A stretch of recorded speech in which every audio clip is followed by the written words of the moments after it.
Welcome everybody.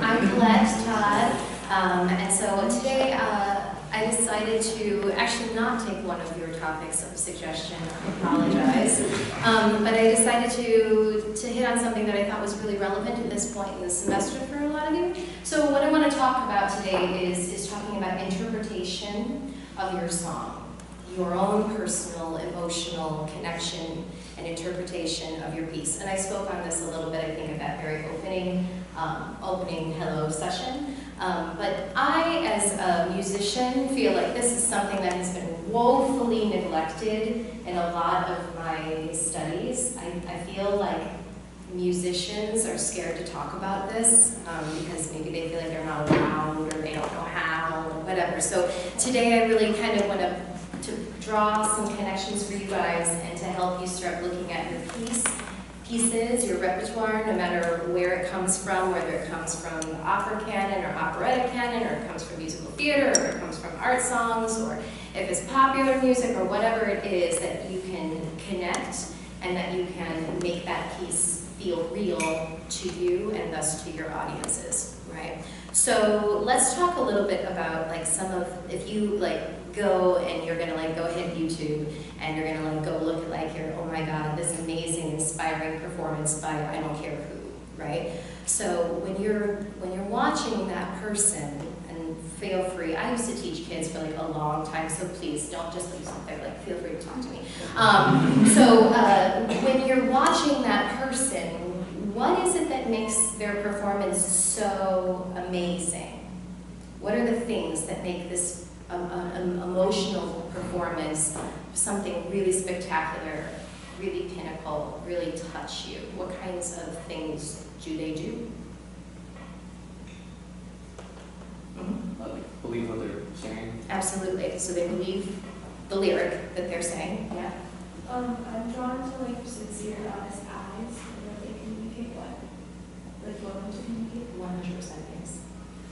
Facial expression, body language. Yeah, like when you like see the person who's like they're singing their song with arms like this, and you're like, oh my God, have you ever seen anybody do that in their life?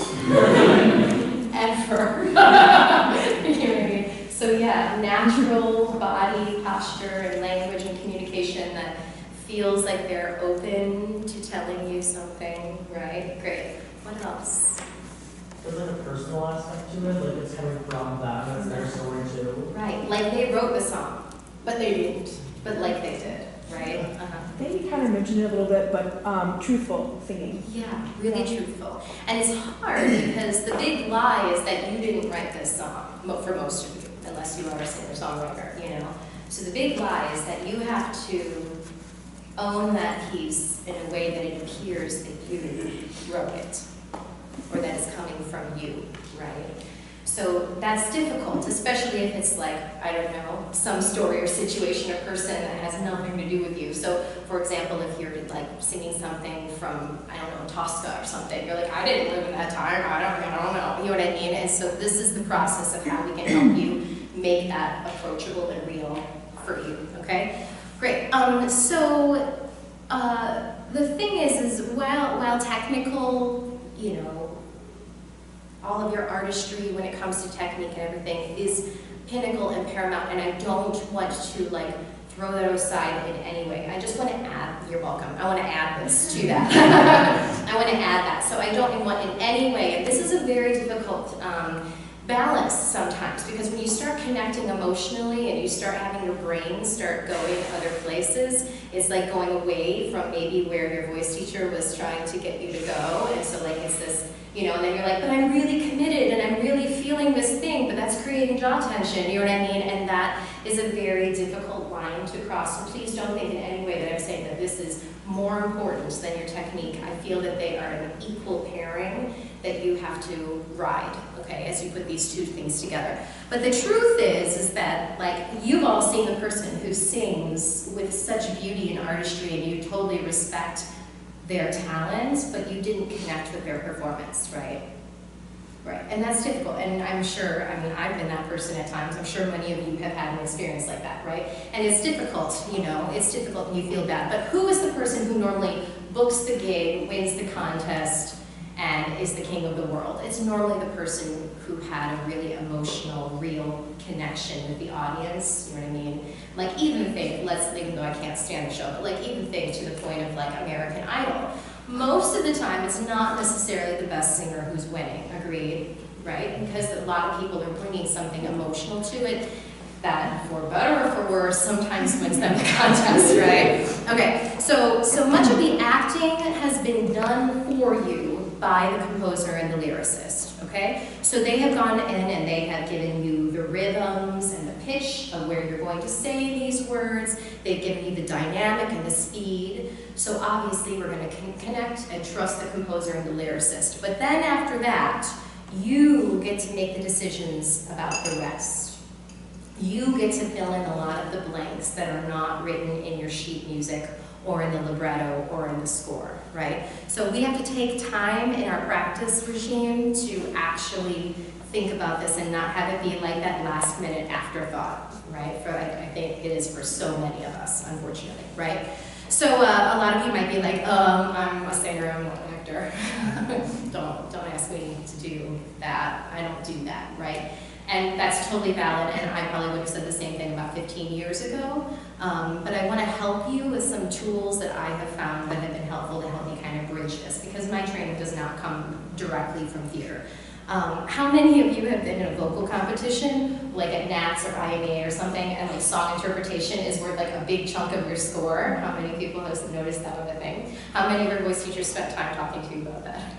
A little bit? Yeah, that's good. I feel like more should. I feel like it is something that is often overlooked, and they'll be like, just stand there and commit to your lyric, and you're like, okay, I've never been sold for my marriage before, you know what I mean? I will do the best that I can. So moving on. So let's talk about some basic things to start. So I don't know, do we have theater? I know we have some theater majors, minors in here. Do they use this text in this comprehensive actors, music theater, Joel? Okay, good. I'm not giving you the same thing.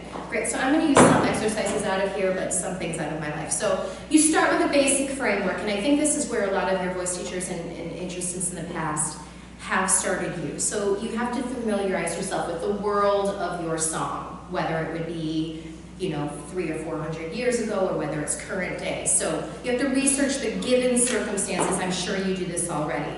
So the historical, the social, the political context of what was going on around your piece. If it's from an opera or if it's from a musical, you must read the whole libretto. You must, or at least watch the musical or watch the opera. You have to know the entirety of the piece. A lot of times there are references within your song to something else that happened, and if you don't understand that, you look like a fool. You know what I mean? So you have to know the entirety of the story. And oftentimes it helps to look at pieces that the composer has done as well. Like, let's talk about Puccini. Like, a lot of his operas tend to hit on a lot of the same social themes, those kinds of things. Even in current day, if you look at like Lin-Manuel, like In the Heights and Hamilton have very similar underlying themes, even though they're two very different stories, right? So it helps to kind of look at different composers and their work. So the big question is, what is the composer trying to say through that song? So let's take a very common example. So like, how about O mio bambino caro? How many people are familiar with O mio bambino? We have some sopranos or some people who've heard it. Great. So historically, just throw it out there. So historically and socially, what's going on in the song for those of us who know the piece? It's about a girl who, what's the drama going on? I don't know, like, she don't know, so I guess That's okay. she really, really wants to marry this guy, and she's like, Father, please, please, please, please, I will go on my way. And if you don't let me, I'm going to essentially throw myself. I'm going to kill myself. Beautiful. Okay, so it's like this woeful, like very Winona Ryder in Beetlejuice, like that world is a dark room. It's very much that moment. Like, if you don't let me marry him, I'm going to kill myself, right? So why is she threatening that? I'm sure we can now fill in the pieces. Why is she threatening that she's going to kill herself? Why doesn't her father want her to marry this man? Do we know the rest of the context? And this is why it's important. Because the whole opera is talking about a lot of feudality and a lot of you scratch my back, I'll scratch yours, and a lot of arranged marriages and a lot of that kind of thing. So obviously she was supposed to be marrying somebody else. It's very Romeo and Juliet. And of course he's like, no, for the good of our family, you have to marry this person. She's like, but Daddy, I love this person, right? So that's the big picture. But if you are going to go sing that song and you don't understand that it's not just that he doesn't like this person, it's that socially and culturally, we don't really care what the woman wants. Love is not important in your marriage. You know what I mean? That's a big difference in how you're fighting for that man, right? It's not just like, I don't like him, like fathers saying, I don't like him. It's like, I don't care. This is just not how it is socially, right? That's a very big difference, right? And that can also help. I feel like it's almost more cruel in her eyes. You know what I mean? What she's fighting for, right? So those kinds of given circumstances make a big difference. So how many people out here are familiar with the big if, Stanislavski's if? How many people know when I talk about this, the word if, right? Okay, so there's a lot of questions that are not answered within the lyrics and within the libretto and the score and everything. So what you have to do now is put on like your Socrates hat, and you need to ask yourself a lot of questions, okay? And one of the biggest questions is, what would I do if I were in that situation? That is totally valid. Even though you are not being sold into some marriage, it's totally valid for your gut reaction, knowing the world of the piece, knowing the social construct. If you were in that situation, how would you act? That is valid. That is a valid emotion, and the more you know about the world, the better that choice will be. Does that make sense to everybody? And that applies in basically every decision that you're going to make. Your gut reaction in knowing the given circumstances is always a really good way to start. Okay, so I'm giving you the power to trust that, right? I think a lot of people are like, I don't know, I don't know. No, you do know. What would you do? That's all right, okay? That is absolutely an okay choice, and you should feel free to share it. So your job then is to align that character's reality with your reality. Okay, so if I'm going to be the world's oldest Annie and Annie, I have to imagine that if I was an orphan in the middle of New York City with Miss Hannigan as the only adult figure in my life, you know what I mean, and all of my friends are orphans, and that's all I see, that and this dog. Whatever my, poor Cindy, whatever my gut reactions are, that's valid. Now, the great part about acting and the great part about interpretation is that my choices in that situation may be totally different than yours. And that's awesome. That's interesting and it's great, okay? And that's why when people like revive musicals and movies and everything, and they put different people in there, that's what makes it interesting, somebody else's choices, right? So when you go and you sing Romeo Badinotaro, or you sing, I'm singing Crudele for the 90 billionth time, it's your choices is what makes the piece interesting, okay? And so please don't make somebody else's choices. That is so boring, okay? Does that help everybody with this sense of ownership? So let's take a piece that you are currently in your repertoire for this semester, okay? And grab a piece of paper real quick. And I want for you to just start answering some of these questions. And I don't care, you can pick any piece, I don't care what genre it's from. We're gonna work quite a bit on a character here and on this piece, so it might be best for you to kind of choose one and stick with it as we go through all of these examples, but choose one of your pieces, okay? And I want for you to just quick jot down the worldview of the person singing your song. So, where do they live? Write down. Where do they live? Yeah, like so if I was doing, I don't know, Annie, New York City, okay? So she lives in New York City, right? So write down where your character lives, when do they live. If it doesn't matter, just make a choice. If it's open-ended, that's fine. And you can go back and change these answers later. First, gut reactions are fine, Okay? So how do I speak? How does my character speak? Do they speak in a way that shows intelligence? Are they kind of less educated? Are they kind of country bumpkin? Do they speak more than one language? Do they have good manners? Not? What would be absolutely taboo for that character? What would be like ultimately they could never do that thing? You don't have to answer every question. I'm just trying to help you start thinking about it. What does that person find beautiful?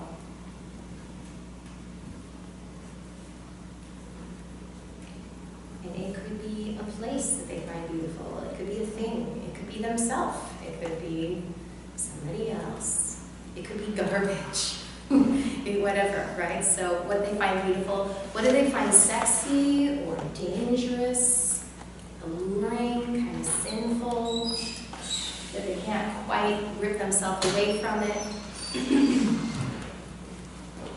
Okay, now let's step back. Now, who's in charge in this worldview? Is this person in charge? Is somebody else in charge of them? Do they have power?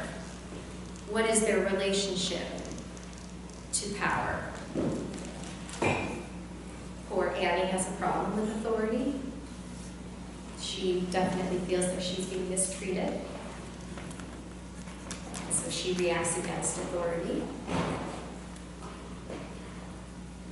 So then, what is this person's profession? Do they have a profession? Did they study to have a profession?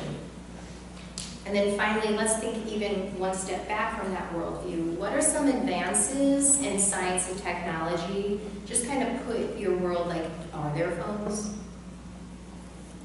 You know, TV, shuttles, space. Let's just take it back to like any kind of vaccination. You know, just try to think about how simple or how complicated all of that is. That really starts changing your view of that person and what they can see. You only look at the world having access to everything. But if you think of it through the access of somebody who lives in like a far, far, far away place and has never had any access to communication to anybody outside of their town, your choices feel very different. You know what I mean?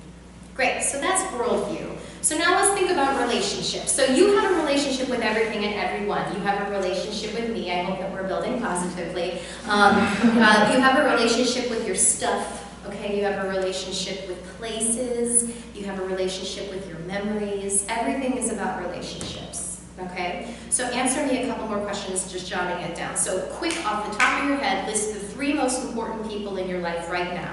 If it's not your family or your boyfriend or girlfriend, I will not tell. Just write down 3 people. Yeah, for you. Just for you personally. You personally. And then next to their name, just jot down one quick reason why that person is important to you.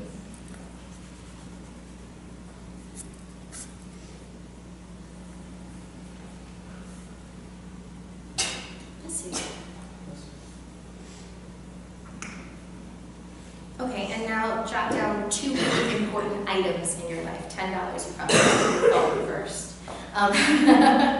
But think of 2 important items in your life, 2 things that are important to you. If you were there's a fire in your apartment or whatever, what would you grab? And why that's important to you?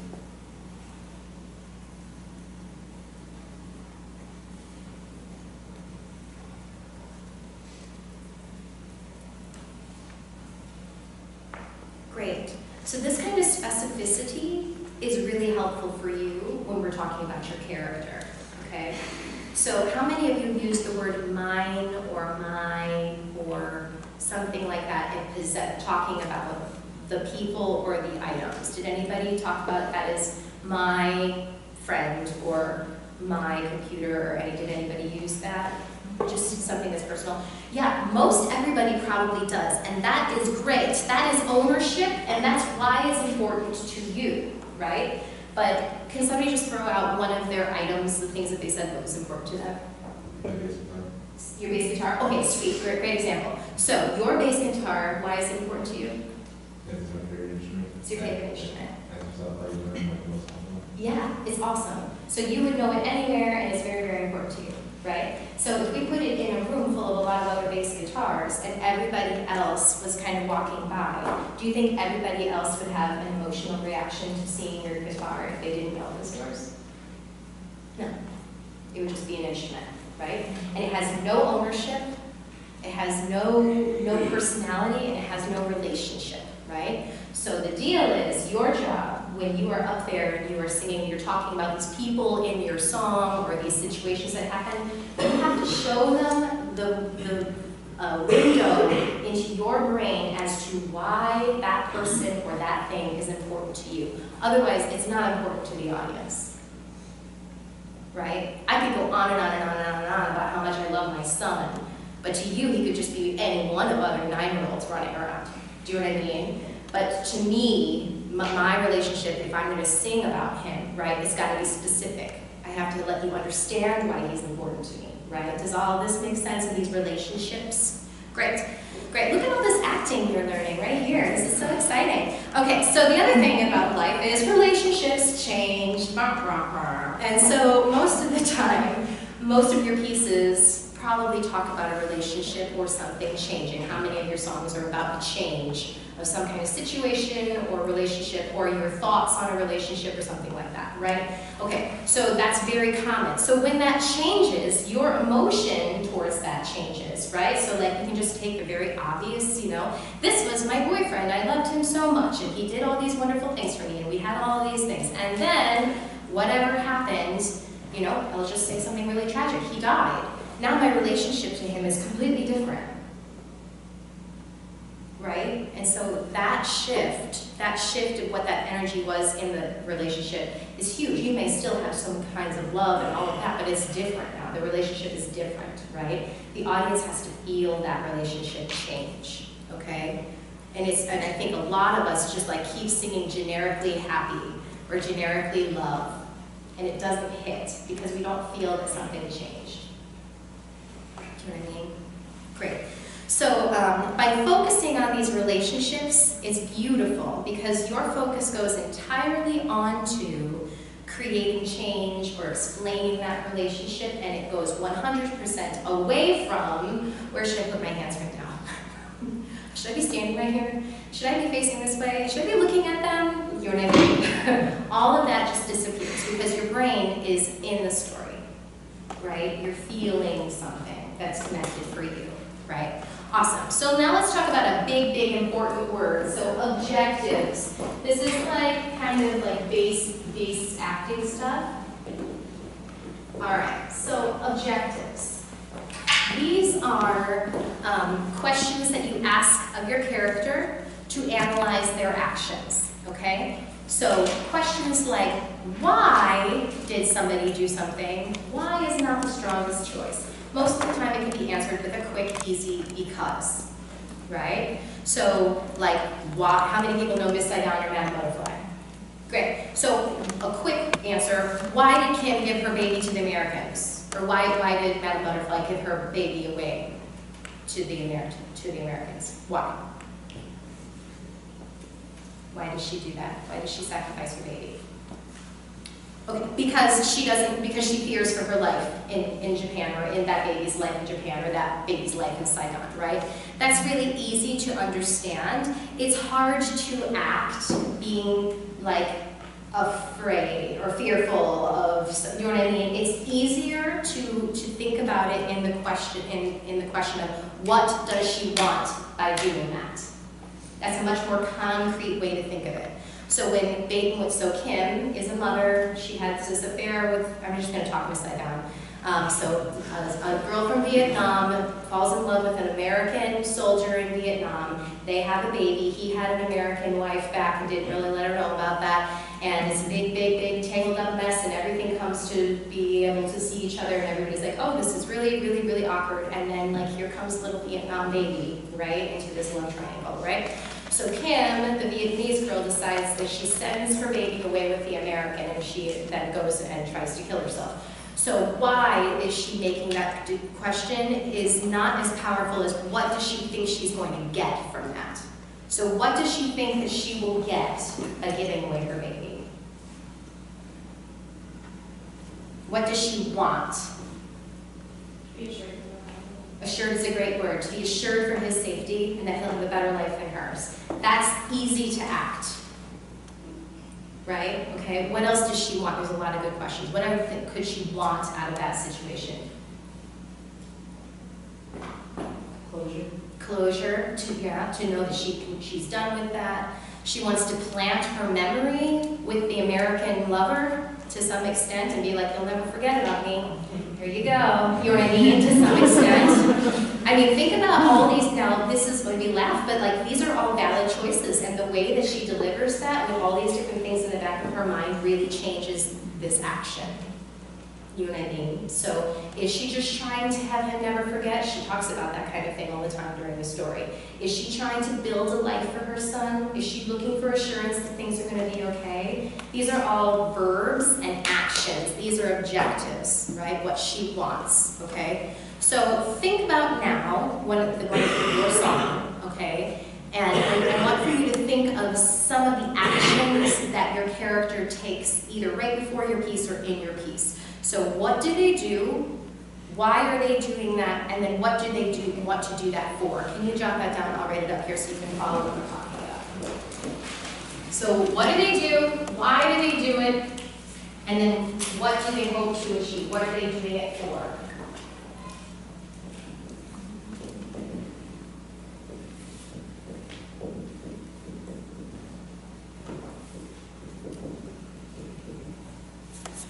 So action is what do they do, motivation is why, which is not the most powerful choice, and then what are they doing that for, what they want. Usually this is an action verb kind of thing, like to build a future, to cajole someone, to whatever, right? So come up with one or two actions, right? Most of the objectives, which is what they want, boil down to some of these big ones. Things that relate to power, things that relate to love, things that relate to validation, things that relate to happiness, or flat out survival. Okay? So the why motivation question, that is in the past. Why did somebody do it? You look at it like, well, they did it obviously because this. You kind of look at it like it's something in the past, right? But when you say what for, is subjective, it makes it feel like this choice is in your future. I want that. Okay, does that make sense to everybody? Great. Great. So obviously these are really big choices and we want to be raising the stakes because I walk around and bust into SongCon constantly in real life. I don't know how many of you are like me. Okay. But not everybody lives their life like that. And so these choices need to be big. These choices need to be real, right? Because in opera and music theater, people are just spontaneously busting out a song about these choices, right? So you have to be this convicted about that choice to make the stakes real. Now sometimes it's really difficult because maybe the objective doesn't feel quite that big, quite that life or death. And you're like, how do I get this thing feeling bigger than what it is? Because it's just kind of not this big thing. This is where we need to play the game raising the stakes, okay? I want for you to let your brain just spin into a worst case scenario for this person, completely irrational thinking, okay? For example, if I go to pick up my dress from the cleaners and the dress is not clean, how can I spin that into a life or death situation in my brain to help elevate these stakes? So if the dress isn't clean, then I'm not going to make it in time to my event that I'm supposed to sing at. And then if I don't get to that event, maybe I won't see this person, they won't see me perform. And then that means if they don't get to see me perform, then maybe I won't book that other job. And then because if I don't book that other job, right, then I'm not going to be able to pay my rent because I'm not going to be able to have enough money to take care of my child, and then we might starve and die. Okay? So in a weird way, sometimes you need to do that kind of thing to help elevate your stakes and to make it feel more real, right? The other thing is also, you always know the end of the story. Your character doesn't know where it's going to go.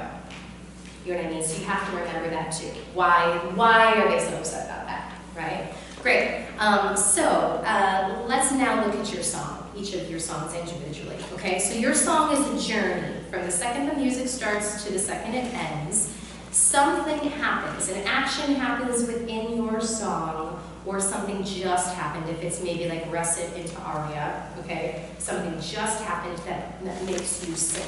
So each of your songs is a journey, and it's going to follow one of the 4 following categories. Either it's going to be a winning journey. They're going to talk about how I wanted to do this thing, and I worked really hard at doing this thing, and I really want this, I really want your love, I really want, and at the end, boom, I have it, da-da-da-da, right? So that would be a winning journey, okay?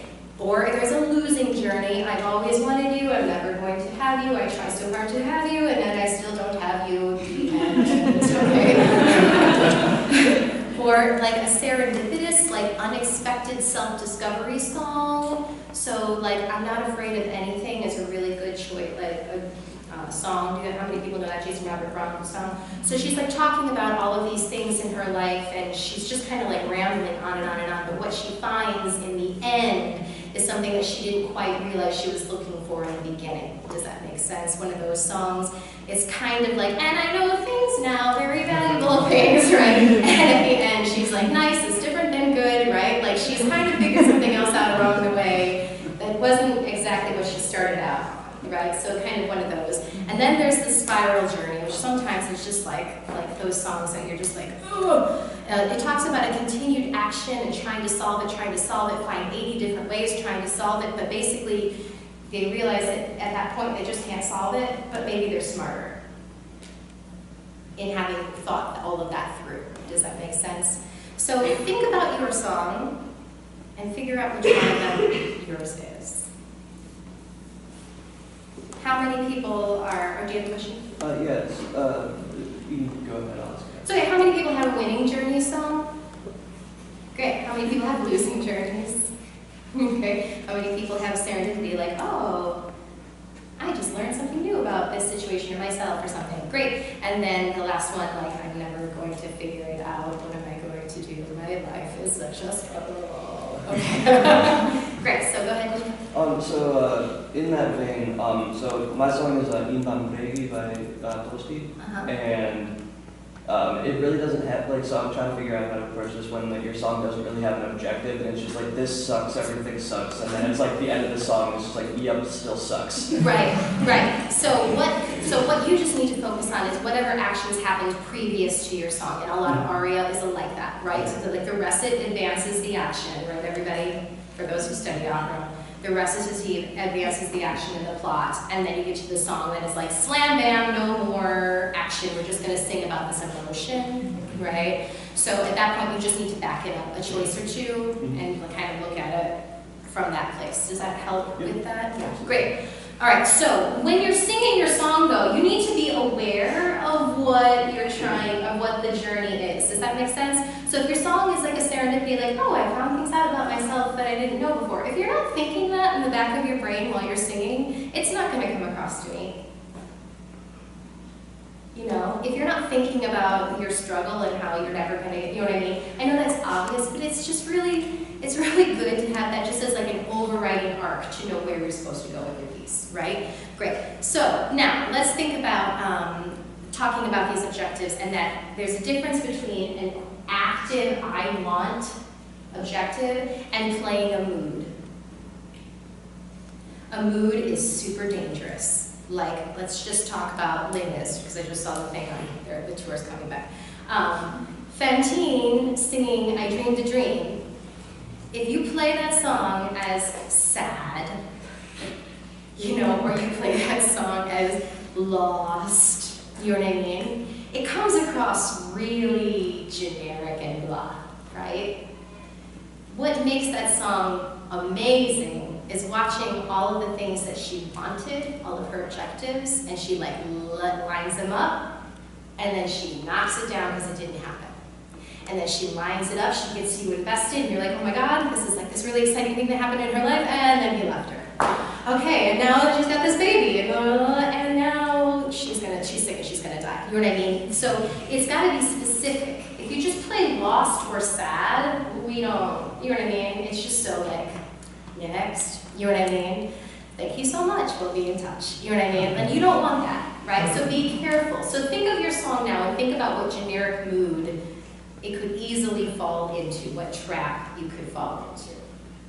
And then tell yourself, I will not do that, okay? That generic mood is like, it's death. We need to be active, thinking about what that person wants and what they're gonna do to get it, okay? All right, the next new big acting words, we're gonna talk about beats now. B-E-A-T. So a beat means a lot of different things, but let's just focus it on in a very simple way. A beat is a moment in your song where your character, where the objective changes. Okay? So the whole time I've been running like, you know, I don't know, so Miss Saigon, right? This whole time I've been like, I want to be assured that my son is going to be okay. Assured that son is going to be okay. Assured it's going to be a son is okay. And then maybe then it switches, right, to I love my baby so much. You know what I mean? What she's talking about. And I want to show him how much I love him.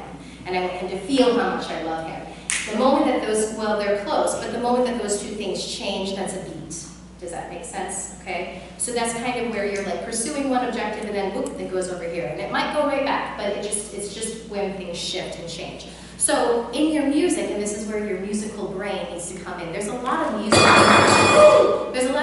clues that exist within your song to help you feel when these beat shifts happen. So let's take our actor hat off a little bit and put the musician hat back on, okay? So think about your piece. So usually in verse to a refrain, in that moment where it changes, usually that signifies a beat shift. Think about your piece. Does that somewhat happen? That you can feel that there's a different I want. Might have been one I want and it shifts to another one. Great. The end of a musical section, just in general, and then when they move on to a new fresh feeling in the song, normally it's a new fresh objective, it's a new fresh thought, okay, that a new I want. A modulation station, except for in some really bad music theater where it just modulates for no good reason. Normally a modulation of your final chorus or whatever usually signifies even maybe an intensifying of that objective, okay, but it's more. A tempo change for sure can signify a shift, right? All of a sudden it just like goes to like cut time or half time or something, probably a very different change. And then a change in accompaniment, which unless you were working with Cody, you might not know, but if that accompaniment changes, oftentimes that signifies a different thought that that character is going through, right?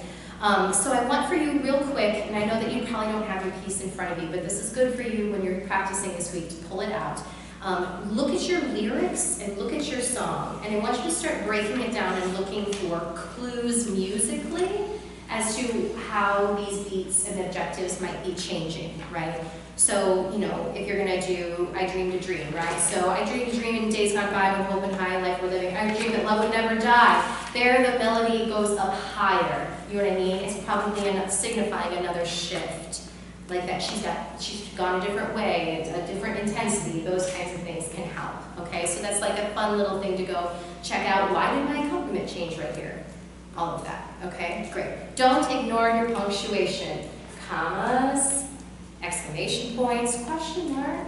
All these things are like hidden treasure gold for you to figure out what's going on there. Don't ignore the punctuation, right? Okay. So now, let's take the time that we've got here for the last 20 minutes or so, and I want you to really go through the lyrics of your song. Perhaps like on the left-hand column, you might want to try doing like a running tally of your lyrics and write them out. So like, here's your lyrics. Then a quick, what's happening? Like, literally simple, like, this person is talking to so-and-so and asking for whatever. You're going to do something very simple. And then what's the objective? They're asking that person for money because they want to go pursue their life dreams and careers as an artist or whatever, or to buy a home to have a better life or whatever, right? So break it down. Take the time and write out all your lyrics, and then as the lyric shifts or the beat changes, just like kind of give it a little break and continue continue the lyrics with a new what's happening, a new objective. There are no wrong answers. There are no wrong answers. In fact, it's good if you try on lots of different objectives.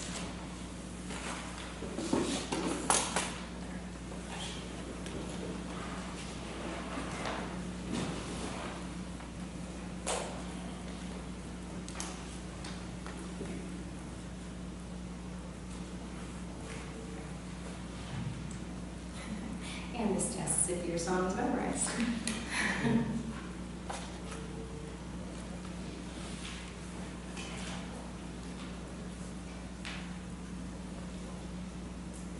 And if you know what your song is saying in that language.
Get through like 3 different objective beats, even if you can't get through the whole thing right now.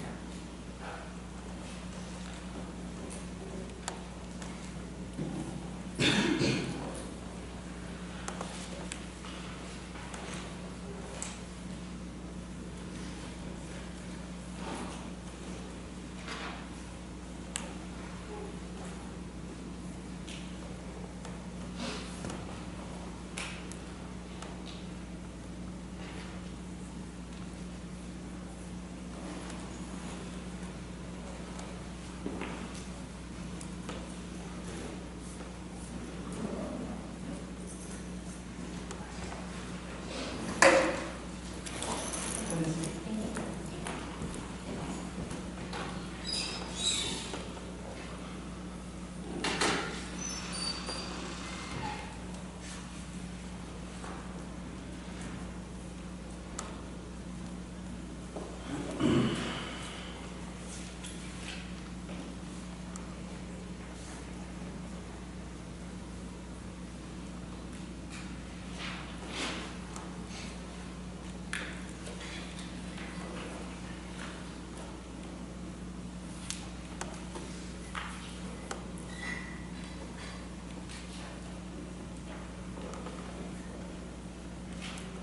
Okay, so I'm going to do an example that's in this book. It's the I Dream a Dream, which is a good example. How many people are somewhat familiar with that song, I Dream a Dream? Great, perfect. So at the beginning, she's talking, there was a time when men were kind, when their voices were soft and their words were inviting. There was a time when love was blind and the world was a song and the song was exciting. There was a time. So what's happening? She's looking at her past. Very simple, right? She's kind of examining how she had hope for her life, what her hopes were, right? So that's what's happening. The objective, what do you think her objective could be? Why is she going through that torment? Why is she going through all of that in her brain? What does she hope to get out of that? Some form of like nostalgic relief. Right. That she's feeling nostalgia. She's kind of looking back at the origin of that hope. She's just seeking to understand where her expectations were, right? That's a simple thing, just seeking to understand. Everything doesn't have to be life or death. The big moment of your piece, probably life or death, right? But that little one, she's seeking to figure out her hope, right? Then, there was a time, next beat, then it all went wrong, right? So what happens? She snaps back into reality, right? And she discovers the moment in her brain, maybe it's like an aha moment or her reliving the moment where it all changed, right? These are very concrete, actable, deliverable things through your song, right? Then, I dreamed a dream in time gone by when hope was high and life worth living. I dreamed that love would never die, and I dreamed that God would be forgiving. So what's happening? She's reliving her hope and believing in God, right? And what's her objective? She wants God to make it true. She wants to believe that she was right about having that hope. She wants to believe in the best in herself, right? All of that, right? And then, as you can see, as she goes on, she starts punishing herself for that belief. She starts punishing herself for her actions. All these things are very active, very easy to break down. Do you see how this can really help you with your song, everybody? The other thing is, like we said, we have lots of different ideas about what the objective is. The more you play around with your objectives, the better it's going to get. Because you might even try on some weird objective, like, that seems a little odd, and then when you sing it that way, you'll be like, ooh, there's actually something there, maybe. Do you know what I mean? You all do things for crazy reasons that other people don't understand, right? like your inner motivation, everybody's, is a little bit crazy, you know? So it's okay to kind of think out of the box a little bit and maybe go for something a little far-fetched, like if I don't get my dress cleaned, I'm gonna die, you know what I mean? Like, not every choice, but it's okay to let it go that way. So really quickly before we're done, so let's just talk about how these beats tie back into your music. So these beats obviously probably 100% tie into the phrasing of your piece.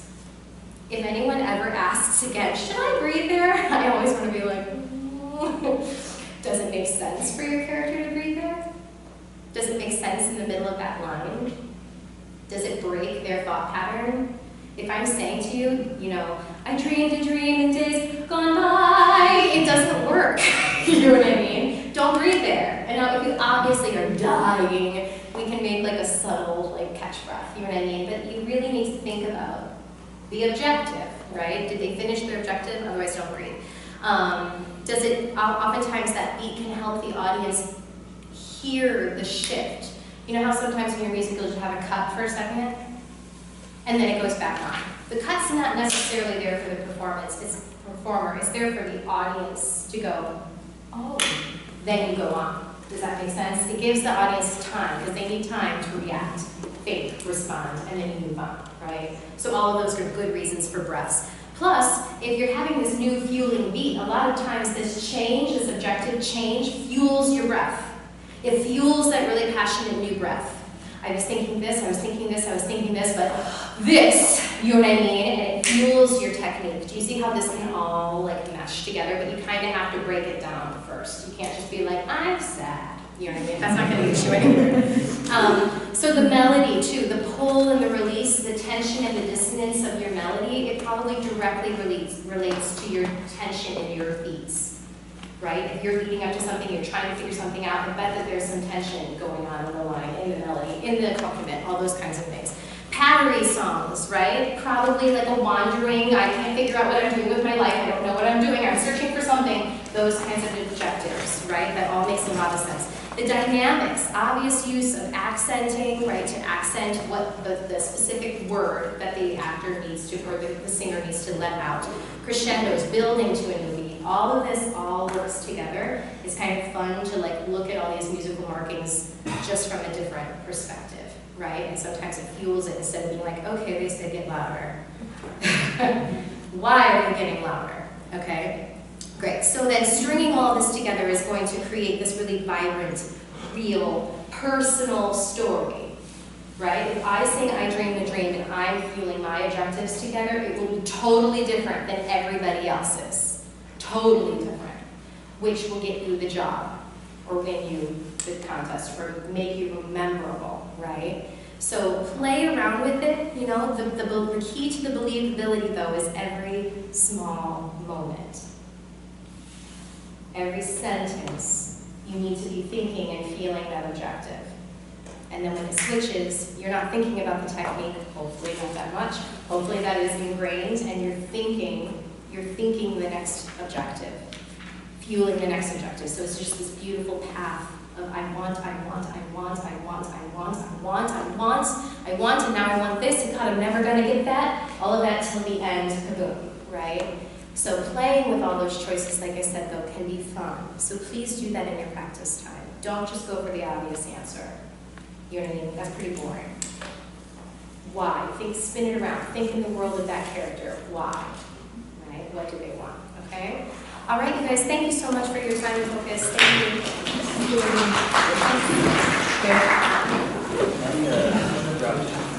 Oh my gosh, thank you so much.